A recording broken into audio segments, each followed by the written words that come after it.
is Oscar Boschelli, And I'm Annika Duji. and we're interns at On the Money magazine. And if you're interested at all in learning more about us, you can find us at econcouncil.org and onthemoneymagazine.org. And here we are today looking to teach you guys about the job search and career development 101, but more specifically skills for interviewing and how to prepare before, during, and after an interview. And now I'll hand it off to Annika for before the interview.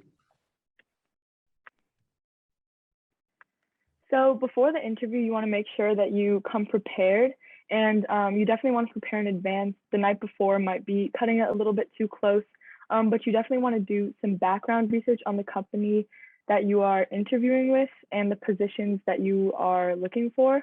And you want to also make sure to research the company both online on the company's website and through other independent sites.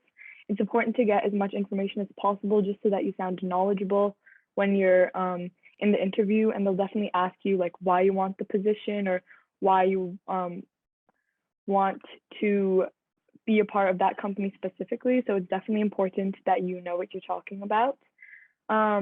Research the type of position also and talk to others in the field.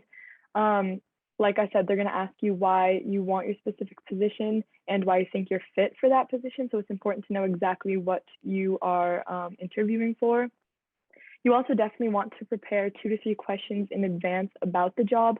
This basically demonstrates your curiosity and interest in the job and shows that you do care about your position and that you want to know more. And you also want to make sure to practice email etiquette and send polite email to your interviewers when you're planning the interview beforehand. So some sample interview questions that you should prepare for are, tell me about yourself, give me a specific example of a time when you had to conform to a policy with which you do not agree, tell me of a time you had to go above the call of duty in order to get a job done, where do you see yourself in 5 years, give me an example of a time where you set a goal and you were able to meet or achieve it, and what are your strengths or weaknesses. So these are just a few of the many questions that you might be asked, and you can definitely just look up online like typical interview questions and make sure to prepare beforehand, but not to sound too rehearsed when you're actually in your interview. And some tips for all interview questions in general is to make sure that you give them thought. Make sure you're very honest in your responses, because these companies want to see who you really are rather than giving a fake response that doesn't really show the real you. And you also want to avoid generic or cliche answers. For example, when asked about your strengths or weaknesses, a lot of people will say that their weakness is that they're perfectionist, which is like very played out and kind of comes across as fake. And they, in questions like what are your strengths and weaknesses, they really want to see that you're able to self-reflect and that you know kind of what you're good at and what you're bad at, which just shows like a focused candidate that they would definitely want at their company.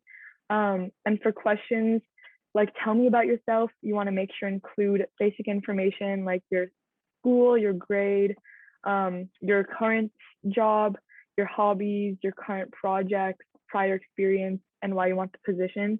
Tell me about yourself is a very tricky yet important question. It seems simple, but there's definitely a lot of things you want to make sure to kind of let the company get to know you in the beginning of the interview. Yeah, so it's definitely really important to do some things in advance aside from just preparing your questions. Some other really important things to prepare the day of are, for one, to plan to arrive early. You obviously don't want to arrive late to your interview because that really gives a bad impression of your capabilities as an employee. If you're going to be showing up late to an interview, then what's going to happen with all the meetings and when your company really needs you and needs to rely on you? So definitely plan to arrive early and at least 20 to 30 minutes ahead of time, because you never know if there might be traffic or if you might get lost along the way when trying to get to the venue. But yeah, with that in mind, you definitely want to dress professionally, and Annika and I will elaborate more about what attire is considered professional in the next slide, but also making sure to look in the eye and giving a warm hello to take the place of a handshake, making eye contact with your interviewer at all times, and having necessary documentation, your resume, And obviously, like looking off templates online, it's definitely important to have a really cohesive resume that encaptures all of the things you've done. Also, having your ID and your reference letters as appropriate, etc. Yeah, so with regards to dressing appropriately, I'll elaborate more on what is considered men's business formal. So as you might see here in this image, you definitely want to wear a single-breasted two-piece suit in dark colors. And the suit you wear should definitely be a solid color or have very small pinstripes. Definitely like a white color or light colored dress with dress shirts would also be really beneficial to go along with that suit. Choosing a really conservative tie, you definitely don't want to have like really sparkly patterns or any crazy designs on your tie as well. Definitely wearing matching socks, avoiding wearing strong cologne, carrying your resume, as we mentioned before, and making sure that any tattoos or other insignia that you may have on you are covered and that you don't have any visible body piercings as well. And I'll hand it off to Annika to talk about the women's side. So for women's business casual, as you can see in the photo, um, if you prefer to wear skirts, make sure to wear a skirt suit in a dark color, like Oscar said, not to have anything too distracting or patterns. Um, Make sure that when you're wearing tights, there are no ladders or holes. Be sure that your skirt is knee length. And remember, when you sit down in the interview, your skirt will hike up a little bit. A tailored jacket looks smarter than a loose fitting jacket, definitely. The blouse or shirt you wear should also be a solid color. And if you prefer pants, you can opt for a pantsuit and follow the same rules with the dark colors and the solid colors just to make sure that your outfit is not too distracting. And closed toe shoes are appropriate. If you're wearing heels, stick to 2 to 6 centimeters if possible. Keep your makeup light and natural. Accessories and jewelry should be minimal, but do not opt to wear earrings or any loud colors. And avoid carrying large handbags and opt for a small to medium sized purse, briefcase, or laptop bag. Don't wear strong perfume. Your hair should be neatly styled or tied back, and make sure that all your tattoos and body piercings are covered, like Oscar said. So now we're going to talk a little bit about the things that you should be doing during the interview. And yeah, we'll start getting into that. So during the interview, there's definitely some mindset that you want to have going into it. You obviously really want to overall focus on how you can help the company. And, this company is looking to hire you, and it's important that you explain why you are a good fit during this company. And when you focus on all of the things that will help you aid the company, that will help you control the nerves and it'll help you focus on the objective that is acquiring this job and seeking employment. So, yeah, some key tips are definitely speaking clearly and confidently. You don't want to sound unsure of yourself. You want to sound coherent. Obviously, you want your interviewer to be able to understand you. Maintaining eye contact frequently throughout the interview. Your interviewer obviously shouldn't be looking around trying to make eye contact with you. Being upbeat and positive, you definitely want to smile at and seem like a very engaging person. If you're not like being engaging, that obviously isn't going to reflect well on you and how you might interact with others in the workplace.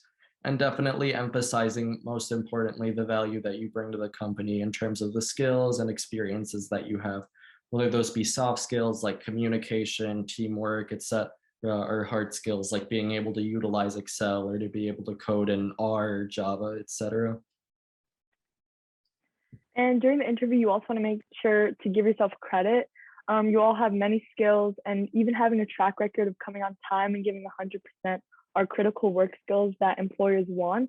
And I know it's a little bit difficult to make sure that you aren't being boastful. Like, it's hard to maintain humble while also showing off everything you have to offer. But in job interviews, that is what they want to see. So don't worry if you do sound a little bit like you're bragging or showing off, but just make sure you have a good balance. And that will also come with practice. It is a hard skill, but practice definitely helps. And it's definitely okay to have a moment of silence as you take time to consider your responses. And many people actually like this. It shows, instead of kind of mumbling and like stuttering during your response, it's better to compose yourself and kind of brainstorm a response before you actually say it, which shows that you are taking time to reflect and really think about your answer before you say it. And you also want to make sure to be flexible. Interviewers are busy, so try not to be flustered if you have to wait or interrupted. And you also want to make sure that you listen and focus. Avoid letting your mind wander and stay focused on the individual's questions and responses. And tying into this, we're going to talk about a post-interview email a little bit later, but you also want to pay attention to what the interviewer is saying. They will definitely give them a little background about themselves or their experience that is important in like emails in the future, or just to ask meaningful questions at the end. And you definitely want to thank the interview subject again for their time, and ensure that you have their contact information for any follow-up, and overall just be polite. So now we're going to hit on the last component, which is after the interview. So definitely immediately after, you want to take care to jot down any critical notes about any follow-ups that you might have to do or any deadlines that you have to meet in order to make sure that you're fulfilling your role. Definitely storing the contact information that is given to you. You might have several a series of interviews, so it's really important to keep together all of the business cards and emails that they give you, just so that if you get a message from an unknown number and you don't know who it is, it might just end up being your interviewer looking to follow up with you. So yeah, definitely within a few days at the longest, send your thank you note, because that's just common etiquette to send a thank you because your interviewer took the time to interview you in the first place, and that's just a common side of courtesy. And something that's really important to remember at the end of this is that whether you get the job or not, whether this is the first job or your dream job, many interviewers could become important career contacts later in life. So definitely be professional at all times. You don't want to leave a bad impression because that could affect you in your career and employment search for years to come. And like Oscar was saying, I'm going to expand a little bit more on the post-interview thank you email. It's always important to thank your interviewer because they took the time to interview you. All of those people are very busy, so it's important to thank them for their time and for giving you an opportunity to join the company. And so you definitely want to include specific details from the interview that you remember, just to show that you were paying attention and you were focused and that you actually care about the interview and what your interviewer had to say. So for example, you can include a piece of advice that they gave you and thank them for that. You could say a fact about their experience that they told you about, etc. Or you can also ask any additional questions that you may have that you didn't get to ask during the interview. And again, questions are really important to show that you have curiosity and that you really do care. So it definitely demonstrates your interest and makes the company more likely to consider you further. So that's all Annika and I had regarding the pre, post, and after the interview. But now we're going to go over some real life simulated examples of what a good interview and a bad interview look like.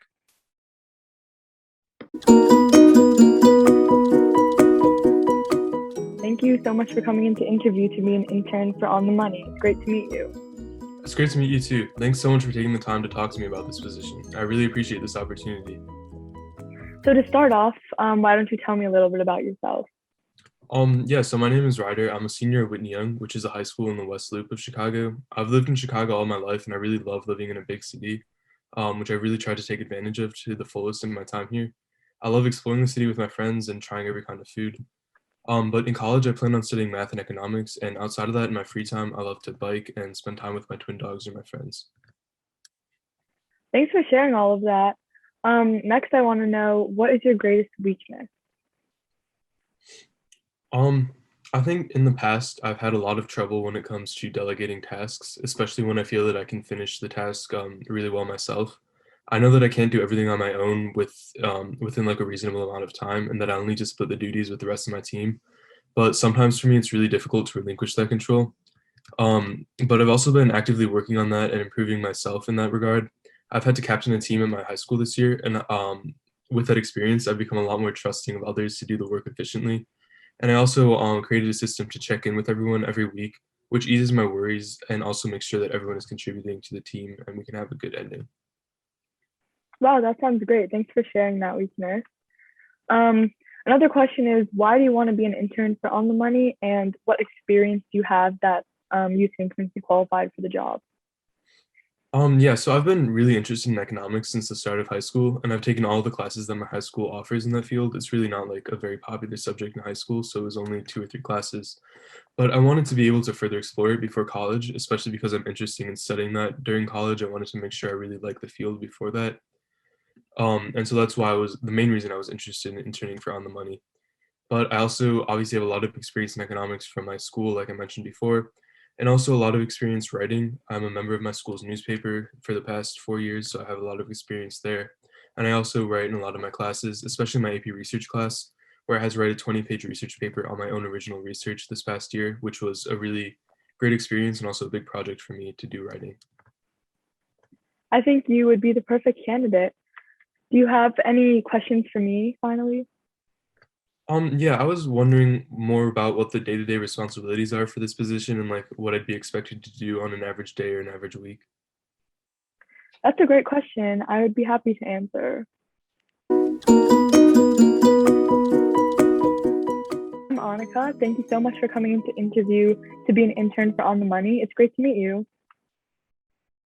Uh, hey, yeah, it's cool to be here. I'm Oscar. You already know that, but yeah, thanks for interviewing me. So to start, why don't you tell me a little bit about yourself?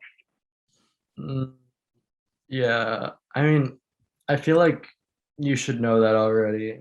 Like, I'm pretty renowned in this industry, so if you don't know who I am, I think that kind of reflects poorly. Um, okay, thank you for sharing.